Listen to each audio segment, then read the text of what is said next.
ఘనాలో పర్యటిస్తున్న ప్రధాని మోదీని ఆ దేశ అత్యున్నత పౌర పురస్కారం వరించింది.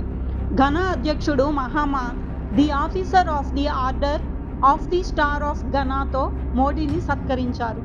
ఈ సందర్భంగా ప్రధాని మోదీ ఈ గౌరవాన్ని భారత పౌరులకు అంకితం చేశారు.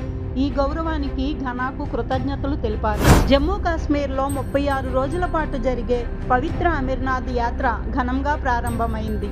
దేశం నలుమూలల నుంచి వేలాదిగా తరలివచ్చిన భక్తులు కట్టుదిట్టమైన భద్రతా ఏర్పాట్ల మధ్య మంచులింగాన్ని దర్శించుకుంటున్నారు. ఈ సందర్భంగా ప్రభుత్వం, భారత సైన్యం కల్పించిన సౌకర్యాలు, భద్రతపై యాత్రికులు పూర్తి సంతృప్తిని వ్యక్తం చేస్తున్నారు. అన్నమయ్య జిల్లా రాయచోటిలో ఉగ్రవాదులతో లింకులపై తనిఖీలు ముమ్మరమయ్యాయి. ఏపీతో పాటు తమిళనాడు పోలీసులు సైతం సోదాలు చేపట్టారు. ముఖ్యంగా రాయచోటి అర్బన్ ఏరియాలో విస్తృతంగా తనిఖీలు చేపట్టారు. అరెస్టైన టెర్రరిస్టులు అబూబకర్ సిద్దికీ, యోనస్ల కుటుంబ సభ్యులను విచారిస్తున్నారు. తిరుమల శ్రీవారిని బీజేపీ ఎంపీ లక్ష్మణ్ దర్శించుకున్నారు. తన భార్యతో కలిసి స్వామివారి సేవలో పాల్గొన్నారు. తిరుపతి బీజేపీ ఇన్ఛార్జితో కలిసి శ్రీవారిని దర్శించుకున్నారు. తన జన్మదినం కావడంతో వేదాశీర్వచనం పొందారు. పహల్గామ్ ఉగ్రదాడి తర్వాత పాకిస్తాన్కు చెందిన యూట్యూబ్ ఛానల్స్, సోషల్ మీడియా ఖాతాలపై భారత్ ప్రభుత్వం బ్యాన్ విధించింది.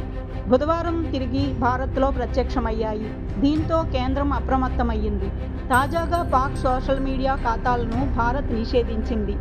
హనియా అమీర్, షాహిద్ ఆఫ్రిద్, మహీరా ఖాన్ వంటి పాకిస్తాన్ ప్రముఖుల ఇన్స్టాగ్రామ్, ట్విట్టర్లను బ్యాన్ చేసింది. అజిత్ కుమార్ కస్టోడియల్ డెత్పై తమిళనాడు సీఎం స్టాలిన్ క్షమాపణ చెప్పారు. అజిత్ మరణానికి బాధ్యులైన 5 పోలీసులను కూడా అరెస్ట్ చేసినట్లు వెల్లడించారు. అయితే దీనిపై రాష్ట్ర బీజేపీ తీవ్రంగా మండిపడింది. సారీ చెప్తే సరిపోతుందా అని తమిళ బీజేపీ చీఫ్ నాగేంద్రన్ స్టాలిన్ను ప్రశ్నించారు. డీఎంకే గద్దెనెక్కిన తర్వాత ఇప్పటి వరకు 23 మంది పోలీస్ కస్టడీలో మరణించారని, వారి మరణాలకు బాధ్యత వహిస్తూ రాజీనామా చేయాలంటూ స్టాలిన్ను డిమాండ్ చేశారు. కర్ణాటకలోని హసన్ జిల్లాలో వరుస మరణాలకు కోవిడ్ వ్యాక్సిన్ కారణమంటూ సీఎం సిద్ధరామయ్య చేసిన వ్యాఖ్యలు తీవ్ర కలకలం రేపుతున్నాయి.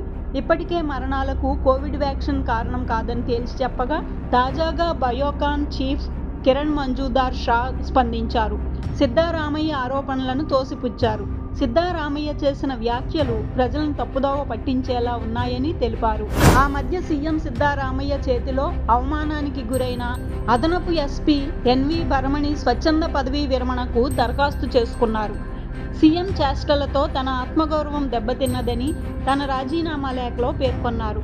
శారీరకంగా దాడి జరగకపోయినా వేలాది మంది ముందు జరిగిన ఈ అవమానాన్ని తట్టుకోలేకపోయానని, 31 ఏళ్లుగా నిజాయితీగా పనిచేసిన తనకు ఇలాంటి అవమానం జరగడం దారుణమంటూ భరమణి పేర్కొన్నారు.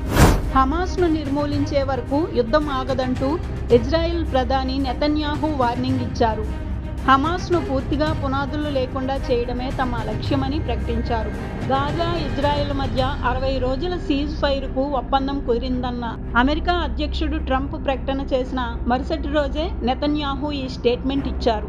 భారత్, అమెరికా మధ్య ఎంతో కాలంగా ఎదురు చూస్తున్న తాత్కాలిక వాణిజ్య ఒప్పందంపై నెలకొన్న ఉత్కంఠకు త్వరలో తెరపడనుంది. వాషింగ్టన్లో జరుగుతున్న ఉన్నత స్థాయి చర్చలు తుది దశకు చేరుకున్నాయని, రానున్న కొన్ని గంటల్లో ఒప్పందం ఖరారయ్యే అవకాశం ఉందని తెలుస్తోంది. భారతీయ సినీ పరిశ్రమలో ఎంతో ఆసక్తిగా ఎదురు చూస్తున్న రామాయణ సినిమా నుంచి ప్రత్యేక గ్లింప్స్ రిలీజ్ చేశారు.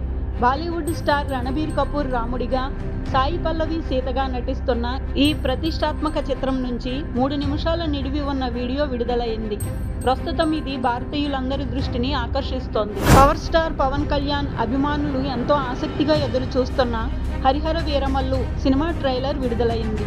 మొఘల్ సామ్రాజ్యానికి వ్యతిరేకంగా పోరాడిన వీరమల్లు అనే యోధుడి పాత్రలో పవన్ పవర్ఫుల్గా కనిపించారు. ట్రైలర్లోని భారీ యాక్షన్ సన్నివేశాలు, పవర్ఫుల్ డైలాగ్ సినిమాపై అంచనాలను పెంచేశాయి.